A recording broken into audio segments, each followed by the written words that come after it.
Eu tenho um Deus que não vai deixar essa luta me matar, o desespero me tomar.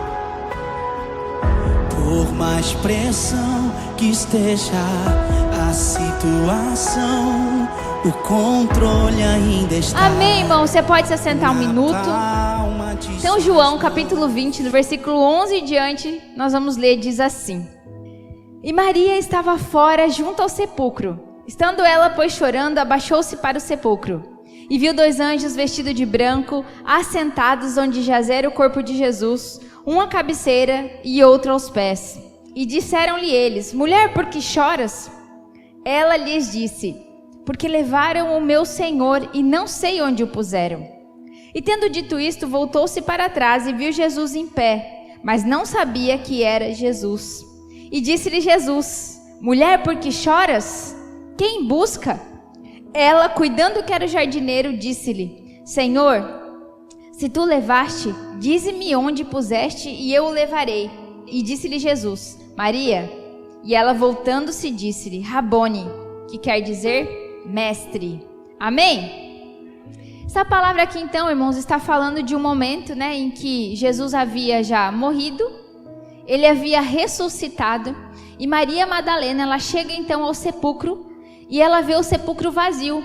Ela viu que o corpo de Jesus não estava mais ali. E naquele momento, a Bíblia conta então que ela começa a chorar. Eu imagino o desespero dela, pensando: cadê o corpo do meu mestre? Aonde colocaram? E ela estava chorando então, e havia 2 anjos e eles perguntaram a ela: Por que choras? E aí aparece Jesus. E quando Jesus aparece à porta, ela achou que era o jardineiro, né? Ela no momento não reconheceu que era Jesus. E ele pergunta para ela: Mulher, por que choras? E quando Jesus pergunta isso para ela, irmãos, provavelmente Jesus não estava interessado na resposta, porque Jesus provavelmente sabia qual seria a resposta de Maria. Quando Jesus pergunta para Maria Madalena: por que choras? Ele estava levando ela a uma reflexão. Ele estava tentando fazer ela entender, enxergar algo que os olhos dela estavam fechados naquele momento para enxergar. E eu já vou falar isso com você um pouquinho mais à frente. E quando Jesus faz alguma pergunta na Bíblia, nós geralmente nos perguntamos: por que ele perguntou? Ele provavelmente sabia a resposta. Porque nós temos a ideia de que Jesus era Deus e que ele sabia todas as coisas. E ele realmente é Deus. Mas naquele momento, enquanto Jesus habitava na terra, irmãos, uma coisa que precisa ficar clara para mim e para você: Jesus era homem. Ele abriu mão de todos os atributos da divindade naquele momento, enquanto ele se fez homem. Amém? Ele não tinha onipresença, nem onisciência e nem onipotência. Isso precisa ficar claro no nosso coração, irmãos, porque muitas vezes nós olhamos para as coisas que Jesus passou, pelas coisas que aconteceram com ele, e a gente fica pensando assim: foi fácil, ele era Deus. A Bíblia fala que ele se desfez de toda a divindade, é isso que fala em Filipenses 2, e que ele não teve por usurpação ser igual a Deus, então ele veio como homem. Então Jesus estava aqui na terra como homem, com um entendimento de homem. E eu falei que ele abriu mão de todos os atributos da divindade. Quais são os atributos da divindade? Eu falei onisciência, onipresença e onipotência. E a Bíblia fala em Atos 10, versículo 38, se eu não me engano, que o Espírito de Deus, né, que Deus colocou o Espírito Santo em Jesus, e por isso, né, ele fazia as coisas, e ele curava os oprimidos, e Deus era com ele. É isso que a Bíblia fala. A Bíblia não fala que naquele momento ele era Deus. A Bíblia fala que Deus estava com ele. Entenda, irmãos, que se Jesus tivesse vindo à terra como Deus, ele disse assim, né, que vocês farão coisas muito maiores do que eu fiz. Nós não poderíamos fazer se ele tivesse vindo como Deus. Falamos também sobre onipresença. A Bíblia fala que Jesus ele ia de vilarejo em vilarejo, de cidade em cidade pregando. Isso significa que ele não estava em todos os lugares ao mesmo tempo. E a Bíblia fala também que Jesus cresceu em conhecimento e sabedoria diante dos homens. Isso significa que naquele momento ele também não era onisciente. Isso aqui é só um parênteses, não é exatamente sobre isso que eu quero pregar, mas só para que você entenda. Os sentimentos de Jesus enquanto ele viveu aqui, irmãos, era igual ao meu e o seu. Amém? Então, voltando à palavra, Jesus perguntou para Maria: Maria, por que choras? E naquele momento ela estava querendo fazer ela entender algo. E por que nós choramos, irmãos? Nós choramos quando nós nos sentimos profundamente tristes, angustiados, injustiçados. Chora de raiva. Já chorou de raiva, irmão? Quando você está com muita raiva, né, e não consegue extravasar o negócio, você começa a chorar. Chora de raiva, chora de ódio, mas também chora de alegria. Então o choro, irmãos, ele serve para a gente manifestar as nossas emoções. É quando nós estamos transbordando nas nossas emoções. Essa é uma explicação muito básica. Existe toda uma explicação fisiológica para isso, mas não vem ao caso nesse momento. Então essa é a resposta. Por que nós choramos? Diante de tudo isso, irmãos, nós choramos por tristeza, por alegria, por sofrimento. E a palavra de Deus diz em Isaías, no capítulo 25, no verso 28, e também em Apocalipse, no capítulo 21, no versículo 4, que Deus, que Ele vai enxugar de todos os nossos olhos toda lágrima. Então é uma promessa. Deus disse que um dia Ele enxugará dos nossos olhos toda a lágrima. Mas enquanto isso não acontece, irmãos, enquanto isso não é uma realidade para nós, é normal que a gente chore. A palavra de Deus diz, Paulo disse, né, lá em Romanos 12, no capítulo 15. Paulo disse, alegrai-vos com os que se alegram e choram com os que choram. Em nenhum momento Paulo disse que nós não podemos chorar. Então nós geralmente choramos por algum motivo. Nós vemos os bebês. Eu lembro que quando eu estava grávida do Henrique, todo mundo falava assim, mas o bebê chora de fome, o bebê chora disso. Eu falava, meu Deus, como é que eu vou saber? Quando ele está com fome? Quando ele está com sono? Não vou saber. Mas a gente, quem já é mãe, sabe que a gente sempre sabe porque o bebê está chorando. A gente sabe quando é um choro de sono, a gente sabe quando é um choro de fome. A gente sabe sempre os motivos pela qual aquela criança está chorando. Então é normal, irmãos, nós choramos desde criança, nós já nascemos chorando. Mas, pastora, por que tu está falando sobre isso nessa noite? Porque esses tempos, irmãos, eu ouvi uma pregação, que era quase fosse uma teologia do choro, né? Falava sobre os choros que Deus aceitava e os choros que Deus não aceitava. E aí eu comecei a meditar sobre aquilo e eu pensei, meu Deus, como assim? Será que é desse jeito mesmo? E a palavra de Deus diz em 2 Reis, no capítulo 20, ele conta a história do profeta Ezequias. A Bíblia fala que o rei Isaías chega até o rei Ezequias que está enfermo e decreta a morte, diz que ele vai morrer. E a Bíblia conta então que esse rei ele entrou em desespero. E a Bíblia fala que quando o profeta sai do quarto dele, ele vai até próximo da parede e ele começa a chorar e clamar e orar a Deus e orar ao Senhor e falando, Deus, por favor, olha como eu te servi, o quanto eu fui justo, por favor, não faz isso comigo. E no momento então em que Isaías já estava no átrio, saindo do palácio, Deus disse para Isaías, volta lá e fala para Ezequias que eu ouvi as orações dele, que eu vi as lágrimas dele. E daí, irmãos, eu já vi pregações sobre isso, de que se a gente chorar diante de Deus, que se a gente clamar como Ezequias, Deus tem que responder às nossas orações. Naquele momento, Deus tem que mudar as circunstâncias do momento, porque foi o que aconteceu com Ezequias. A Bíblia fala que Deus disse que ouviu as orações dele, viu as lágrimas dele e mudou a circunstância. O decreto que havia sobre a vida dele de morte, naquele momento foi transformado. E a Bíblia fala que o profeta chegou até ele e disse que ele viveria mais 15 anos. Então, ou seja, no momento em que ele clamou, suplicou e chorou, Deus mudou as circunstâncias. E muitas vezes, irmãos, eu e você achamos que isso precisa ser uma regra. Com base em uma história, em uma situação, muitas vezes nós criamos uma teologia. E a gente pensa, não, Deus, se Ele ouviu o meu choro, se Ele ouvir minha oração e o meu choro, Ele tem que me responder na hora. Ele precisa mudar circunstâncias naquele momento, assim como Ele fez com o rei, assim como Ele fez com Ezequias. Eu acho que eu não estou orando direito.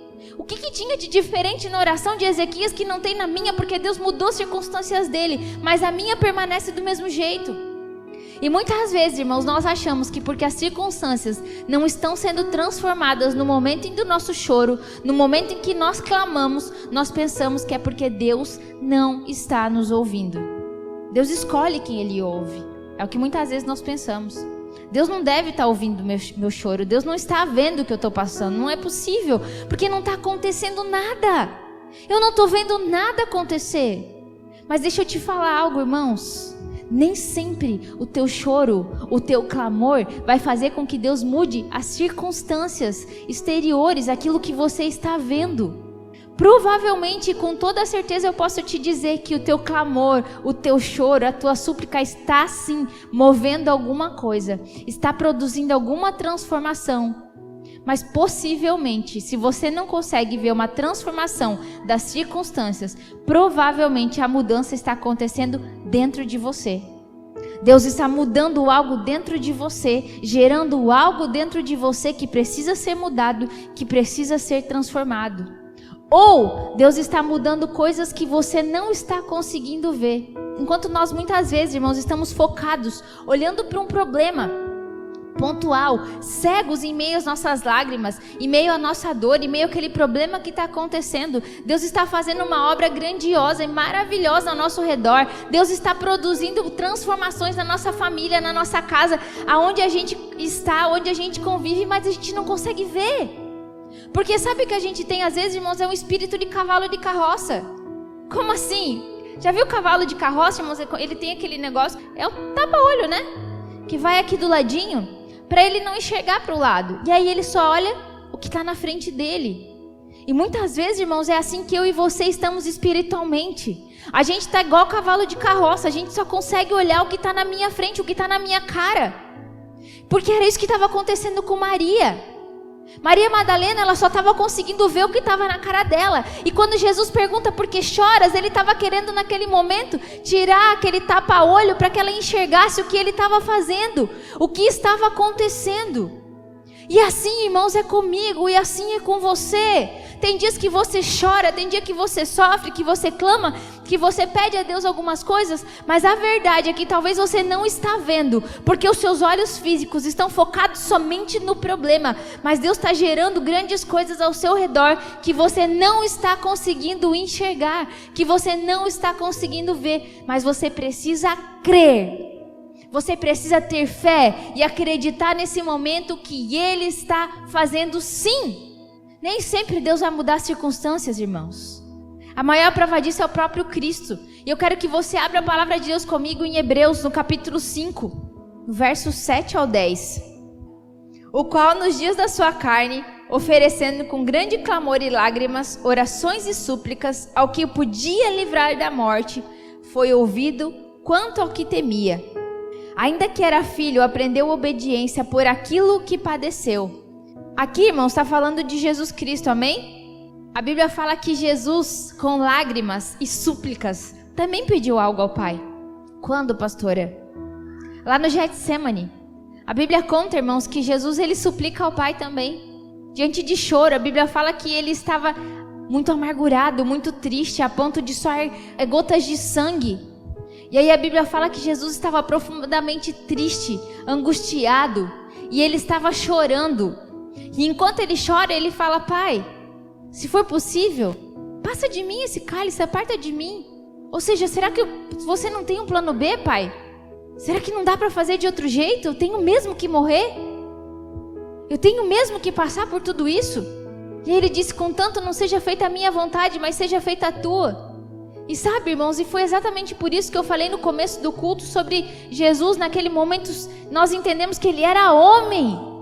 Ele sabia o que iria acontecer, sim, porque o Pai já tinha dito para ele. Mas naquele momento ele estava em meio à angústia, como eu e você estaríamos sentindo se soubéssemos que iríamos morrer e da forma que iríamos morrer. E aí ele clama ao Pai e ele pede: Pai, muda as circunstâncias, faz de outro jeito se for possível. Ele perguntou isso, ele pediu isso a Deus, ele suplicou isso a Deus, ao Pai, em meio ao choro também. E a minha pergunta para você é, irmão, o Pai mudou as circunstâncias? Quando Jesus chorou pedindo algo ao Pai naquele momento, quando ele clamou, Deus mudou o que iria acontecer? Não mudou. Ele foi para a cruz. Deus não mudou as circunstâncias, porque Deus precisava fazer algo muito maior do que Jesus estava vendo naquele momento. E às vezes assim é comigo e com você. Às vezes Deus não muda determinada circunstância, porque é algo que precisa acontecer lá na frente, e você ainda não está enxergando. Você ainda não está vendo, porque assim como Maria Madalena, você está com a sua visão limitada. Nós precisamos entender, enxergar, irmãos, as coisas que Deus está fazendo. Deus não mudou as circunstâncias para Cristo porque Ele estava fazendo algo muito maior, que iria mudar circunstâncias não daquele momento, mas da minha e da sua vida. E é a mesma coisa quando Deus deixa muitas vezes de responder algumas coisas para mim e para você. Ele talvez não está mudando aquela circunstância, mas Ele está mudando circunstâncias ao seu redor, que nesse momento você não está vendo. Amém? Então, irmãos, o choro de Maria Madalena, eu comecei falando sobre o chorar. Então, o choro dela, naquele momento, Jesus estava perguntando para ela assim, por que choras? Jesus estava querendo dizer assim, ó, Maria, cadê tua fé?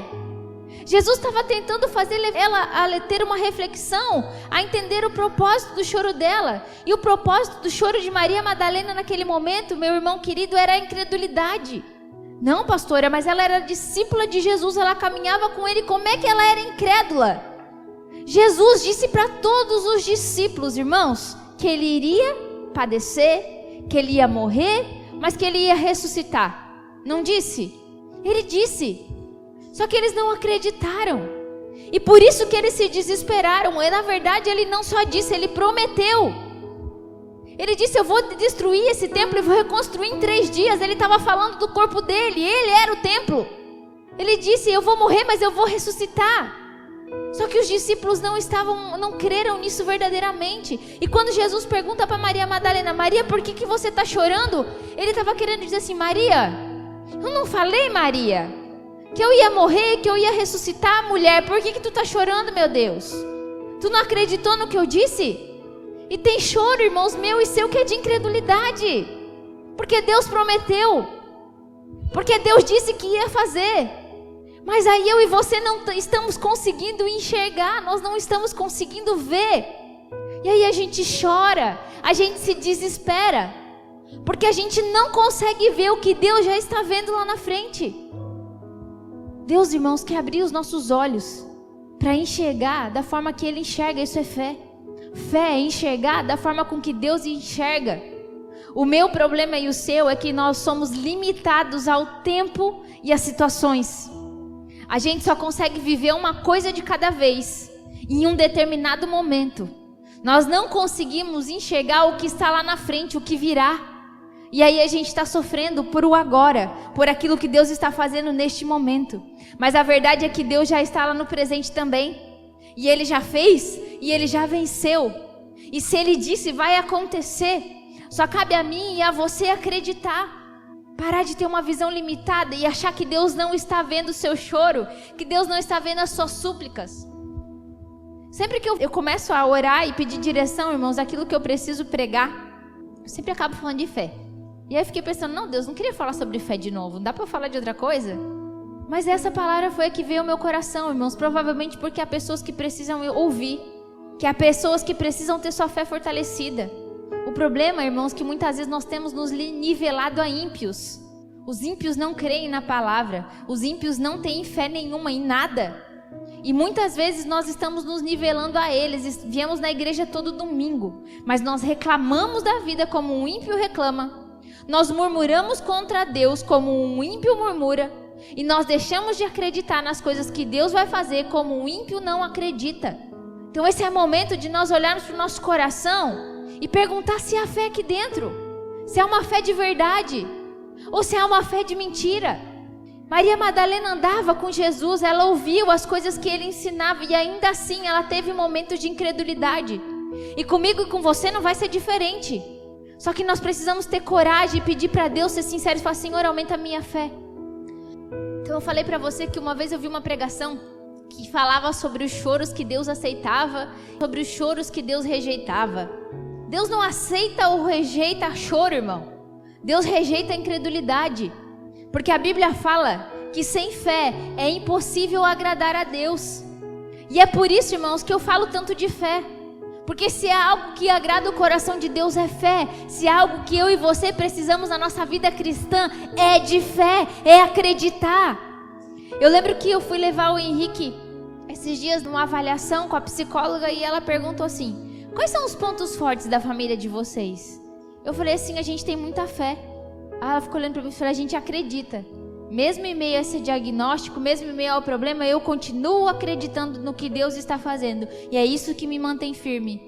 Então, irmãos, é isso que nós precisamos, não importa o problema. O que nós precisamos é de fé para acreditar que ainda que Deus não mude nesse momento as circunstâncias, Deus está transformando coisas ao nosso redor que nós não estamos enxergando.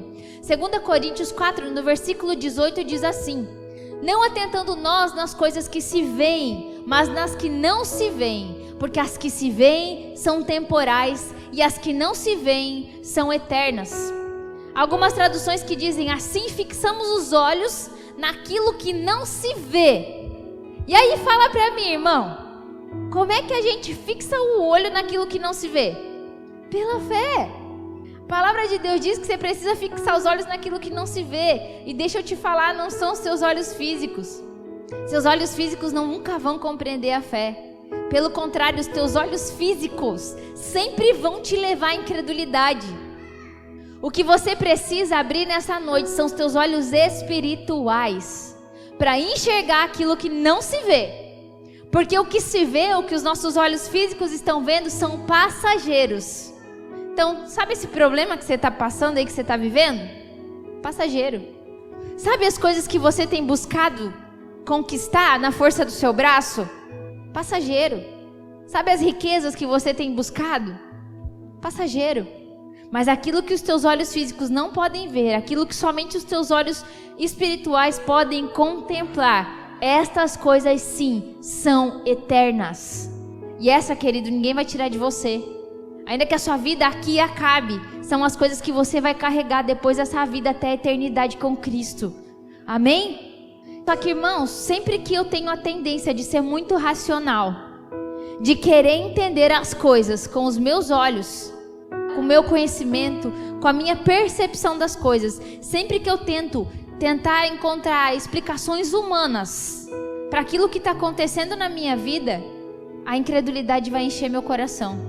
Maria Madalena, ela estava sofrendo pela morte de alguém que não podia ser vencido pela morte. Ela estava chorando por um corpo que já estava diante dela. E às vezes é assim que eu e você estamos, simplesmente porque os nossos olhos estão fechados. Chorando por coisas que já aconteceram, chorando por coisas que já estão na nossa frente, mas a nossa falta de fé não nos permite enxergar aquilo que Deus está fazendo. Você está cheio de fé, irmão? A gente precisa, irmãos, todos os dias, pedir para que o Senhor aumente a nossa fé. Nós precisamos de fé. Se um dia, irmãos, tirarem tudo de você, tudo, só tem uma coisa que ninguém vai poder tirar, que é a sua fé. Podem tirar de você bens financeiros, podem tirar muitas coisas de você, mas a sua fé não. Isso ninguém pode tirar de você. E é por isso que nós precisamos tanto de fé para continuar caminhando e crendo nas promessas que Deus tem para nós. Deus tem muitas promessas para mim e para você, do mesmo jeito que Ele prometeu que Ele morreria, mas que Ele iria ressuscitar, e Ele cumpriu isso, irmãos. Há muitas outras promessas na Bíblia para mim e para você. O problema é que tem irmãos que têm adentrado, irmãos, terreno de pânico, vivendo dias tortuosos, angustiados, sofrendo, com medo, porque deixaram de acreditar nas promessas de Deus. Todas as vezes, irmãos, que os meus olhos tentam me levar a deixar de crer nas promessas de Deus, eu me recuso a continuar desse jeito. E eu já vou orar: Senhor, aumenta a minha fé, eu quero acreditar naquilo que o Senhor está fazendo, ainda que eu não possa enxergar. O salmista disse, irmãos, no Salmo 37, ele disse assim: eu nunca vi um justo desamparado, e eu nunca vi toda a geração, aqueles que vêm após ele, mendigar o pão. E tem muito irmão na fé que tem andado com medo de passar fome, que tem andado com medo de passar dificuldade financeira. Pastora, tu não sabe da minha realidade. Tu tá falando isso porque talvez nesse momento para ti seja fácil falar isso. Irmão, eu já tive momentos bem difíceis, mas eu sempre me recusei a deixar de acreditar nas promessas que Deus tinha para mim. Eu já contei esse testemunho várias vezes para vocês, mas em 2015 eu fiquei desempregada. Eu entrei no meu carro chorando no momento em que eu fui despedida, e eu lembro que eu comecei a chorar e eu pensei: como é que eu vou pagar minha casa? Como é que eu vou pagar minhas contas? E eu liguei o rádio. Quando eu liguei o rádio, começou a tocar uma música que dizia exatamente esse salmo: eu nunca vi um justo mendigar o pão e a sua descendência perecer. E naquele momento, irmãos, eu entendi que Deus estava me lembrando da promessa. E foi naquela promessa que eu caminhei. E todos os dias que o medo vinha, eu repetia: eu nunca vi um justo mendigar o pão, nem a sua descendência perecer. Então eu não vou passar fome, eu não vou passar dificuldade, eu não vou passar necessidade, porque Deus é comigo. Eu não sei qual é a sua realidade, irmãos. Talvez você está aqui hoje muito tranquilo, vivendo muito bem. Mas talvez há pessoas aqui no nosso meio que estão passando alguns apertos, sim. Estão passando medo, sim. Estão passando dificuldade, sim. Por causa de tudo isso que nós temos vivido. Mas deixa eu te falar. Creia na promessa que Deus tem para você, meu querido. Mas pastor, eu não sou justo. Sim, você é justo, sim. A palavra de Deus diz que você é tudo aquilo que Cristo é, porque Ele se fez pecado no seu lugar para que você seja tudo aquilo que Ele é. E a palavra de Deus diz que Ele é justo. Então, se Ele é justo, você também é justo. E se você crê que você é justo, e você crê na palavra de Deus e nas promessas da palavra de Deus, a palavra de Deus diz que o justo não vai mendigar o pão. E você não vai precisar mendigar o pão. Primeiro porque Deus vai prover. E ainda assim, você tem irmãos aqui. E eu vou falar isso de novo, irmãos. Se você precisa de ajuda, se você está passando necessidade, alguma dificuldade, você precisa falar para os irmãos. Porque nós, como igreja, temos a obrigação de ajudar os nossos irmãos na fé. Os domésticos da fé, que a Bíblia fala. Nós precisamos ajudar. Então é inadmissível que no nosso meio, pessoas que nós conheçamos ao nosso redor, passando fome, sem que a gente faça nada. Amém? Então fiquem atentos, irmãos. Prestem atenção nas pessoas que estão próximas de você. Às vezes tem gente passando necessidade e nem fala nada. Mas ainda assim, eu prefiro que você acredite que o teu supridor é Jesus Cristo. Nós estamos aqui como instrumento de Deus para abençoar a vida dos irmãos também. Porque é assim que nós devemos caminhar, é assim que nós devemos acreditar, irmãos. Essa é a fé na qual nós precisamos andar. Deus tem promessas para mim e para você. E nós precisamos continuar andando debaixo da promessa. Tem irmão chorando porque deixou de crer nas promessas. E provavelmente Jesus está fazendo com você igual Ele fez com Maria. Por que choras? Por que você está chorando, meu filho? Eu não prometi? Se eu prometi, eu vou cumprir. Eu falei, irmãos, que fé é nós enxergarmos as coisas como Deus enxerga.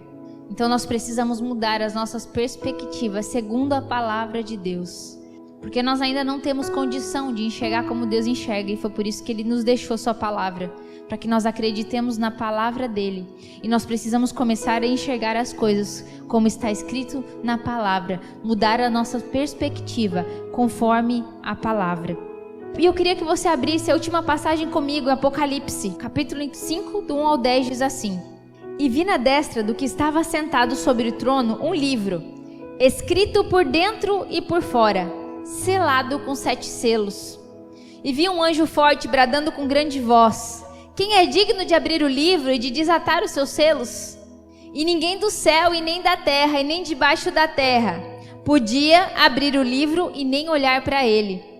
E eu chorava muito, porque ninguém fora achado digno de abrir o livro, nem de o ler e nem de olhar para ele. E antes de eu continuar, deixa eu só explicar aqui. Então João, aqui ele está contando, irmãos, em Apocalipse, de uma visão que ele teve, amém? Das coisas que vão acontecer, das coisas vindouras. E aí ele disse que ele viu um livro, e o anjo disse que ninguém poderia abrir aquele livro. E aí ele começou a chorar, porque ele pensou, quem é que vai abrir esse livro agora?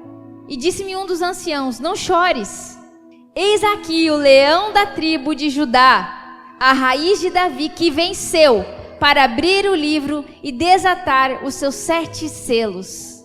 E o que quer dizer essa palavra, irmãos? Então o ancião disse: Não chore. Realmente não há ninguém digno nem no céu e nem na terra de abrir o livro. Realmente não há ninguém digno nem no céu e nem na terra de fazer coisa alguma na sua vida. Mas há alguém aqui, o leão da tribo de Judá que venceu. Ele pode, Ele é digno e Ele pode todas as coisas, porque Ele venceu. E a mesma coisa serve, irmãos, para mim e para você. Não importa, irmãos, o que está difícil na nossa vida e na sua. Talvez para nós seja difícil, mas para o leão da tribo de Judá, não há nada impossível. Porque se ele é digno de abrir os livros, de desatar todos os selos, irmãos, ele é digno e ele pode fazer qualquer coisa na minha e na sua vida, e Ele continua no controle de todas as coisas, e é nele que você precisa depositar sua confiança. É nele que você precisa acreditar. Eu não sei como estão as circunstâncias da sua vida nesse momento, irmão. E talvez você está clamando, e talvez você está pedindo para Deus transformar. Mas Deus está fazendo. Não chores. O leão da tribo de Judá está aqui. E ele já venceu a enfermidade. O leão da tribo de Judá, ele está aqui. E ele já venceu crise financeira. Ele já venceu a morte. Não há nada grande que ele não possa vencer. Nem na minha e na sua vida. Não sei qual foi o diagnóstico, mas ele venceu também. Eu não sei qual é a dificuldade que entrou lá na tua casa, mas ele venceu. Eu quero que você feche os seus olhos. Por que tu tem chorado? Teu choro tem sido de alegria? Teu choro tem sido de constrangimento diante de tanto amor que Deus tem derramado sobre a sua vida? Ou será que você tem chorado porque você não tem acreditado nas promessas de Deus? E aí você está olhando para o problema, desconfiado, acuado, com medo. Não é para mim que você precisa responder. Eu quero que você fale para o Senhor neste momento. Por que você tem chorado? O que tem te causado preocupação? O que tem te causado medo? Se Ele prometeu, Ele vai cumprir. Para de olhar para as circunstâncias, ainda que esteja tudo errado. Ele está fazendo. Peça para que o Senhor abra os teus olhos neste momento, para enxergar aquilo que os teus olhos físicos não estão enxergando, para ver o que Deus já está fazendo. Que Ele tire todo o medo do teu coração agora. Nós queremos romper em fé, Senhor Deus, porque nós sabemos que um dia, se o mar se fechar diante de nós, o Senhor vai nos levar a andar por sobre as águas. E antes de nós cantarmos, irmãos, eu só quero compartilhar mais algo com você. A palavra de Deus diz, 1 Coríntios 10, o apóstolo Paulo disse que Deus não nos deu nenhuma tentação maior do que nós poderíamos suportar. E essa palavra, no original, é peirasmos, que também pode significar tribulação, luta. Então não há nenhuma tribulação, nenhuma tentação, nenhuma luta, nada que Deus coloque sobre a sua vida que você não possa suportar. E aí a palavra de Deus continua dizendo assim: mas se for muito difícil para você suportar, o próprio Deus vai te dar escape. Não há luta que você não possa suportar. Acredite, as lutas que você tem vivido, Deus tem permitido, porque você pode suportar sim, porque Ele está transformando as coisas ao seu redor, ainda que os teus olhos não possam ver. E quando ficar difícil demais, Ele vai te dar escape, porque Ele continua sendo Deus, Ele continua sendo o Rei, Ele continua sendo o leão da tribo de Judá, que venceu.